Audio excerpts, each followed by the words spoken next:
Hello bachcho, let's see this question.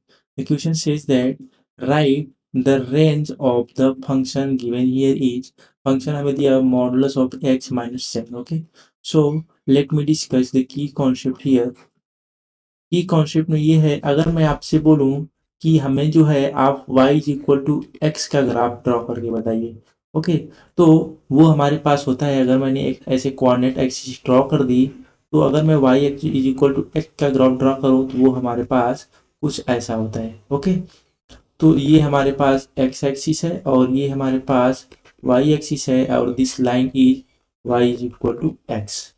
ठीक है, चलिए ये तो हमारे पास ये ड्रा हो गया। अगर मैं आपसे बोलूं हमारे लिए आप ड्रॉ कीजिए y is equal to mod x का ग्राफ, तो इसका एक सिंपल सा फंडा होता है कि हमने ये कोऑर्डिनेट एक्सिस ड्रॉ कर ली और जब भी हमें इसका ग्राफ ड्रॉ करना हो तो हम इसको x is equal to zero पे ये आएगा और यहाँ से ऐसे चला जाएगा। मीन्स ये जो पार्ट था ना, आपने ये जो ग्राफ में देखा y is equal to x part में, ये जो पार्ट था दैट इज नेगेटिव एक्सिस की तरफ वाला पार्ट, ये क्या आता है पॉजिटिव एक्सिस में आ जाता है और हमें ये जो है y is equal to mod x का ग्राफ मिल गया। ओके, तो ये हमारे पास था ग्राफ। ओके, अगर मैं आपसे बोलूं इनकी डोमेन और रेंज के बारे में, तो वो हम अभी इस प्रॉब्लम के थ्रू डिस्कस करते हैं। देखिए हमें प्रॉब्लम क्या दी हुई है, हमारे पास जो प्रॉब्लम है उसको मैं नाम देता हूँ एफ एक्स। ओके, और f x is equal to modulus of x minus 7।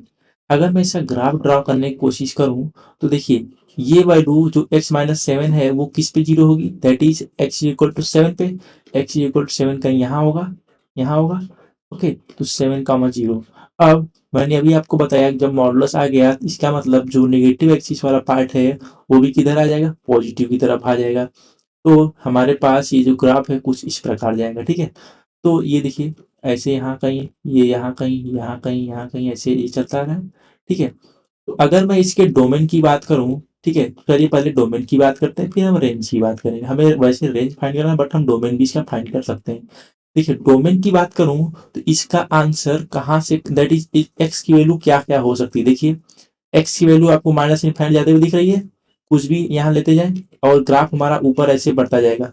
इधर आपको दिख रहा होगा ये ग्राफ इनफाइनाइट की तरफ मूव कर रहा है। मीन्स हमारा माइनस इनफाइनाइट से ग्राफ कहाँ आया, जीरो पे, और जीरो से फिर हमारा ग्राफ किधर जा रहा है, इनफाइनाइट की तरफ। डोमेन क्या हो जाएगा, माइनस इनफाइनाइट से इनफाइनाइट। अब देखिए रेंज की बात करते हैं, ये वैल्यू क्या कह दे रहा है। देखिए इस पॉइंट पे अगर मैं यहाँ पे देखिए, ये हमें ये जो ग्राफ है वो कभी निगेटिव एक्सिस में जा रहा है क्या, वो निगेटिव इधर साइड डाउनवर्ड निगेटिव में जा रहा है क्या, वो नहीं जा रहा है। मीन्स हमें क्या मिल रहा है आंसर, अगर इसका हम आंसर फाइंड करने की कोशिश करें एफ एक्स की वैल्यू, तो देखिए यहाँ हमें क्या क्या मिल रहा है। अगर मैं ऐसे ड्रॉ करूँ यहाँ ऐसे, देखिए इस पे, इस पॉइंट पे, इस पॉइंट पे, इस पॉइंट पे हमें कुछ हमेशा पॉजिटिव वैल्यू मिल रही है। इस वाले पॉइंट के थ्रू अगर ड्रॉ करें तो ये हमें पॉजिटिव, यहाँ पॉजिटिव, यहाँ पॉजिटिव, यहाँ पॉजिटिव। ऑलवेज जो है जो एफ एक्स की वैल्यू आ रही है वो पॉजिटिव एक्सिस की तरफ जा रही है और मिनिमम वैल्यू क्या हमें मिल रही है, यहाँ पे जीरो मिल रही है। मीन्स हमारा जो यहाँ पे रेंज है वो कहाँ से कहाँ तक आएगा, दैट इज जीरो इंक्लूडेड रहेगा और इनफाइनाइट तक जा रहा है। ठीक है, जीरो क्यों इंक्लूड होगा, क्योंकि एक्स इक्वल टू 7 पे हमें जो वैल्यू मिल रही है वो जीरो मिलेगी। ठीक है, तो अगर इसकी रेंज की बात की जाए तो range is going from zero to infinite. This is the valid answer for this problem. Okay, so I hope you understood very well.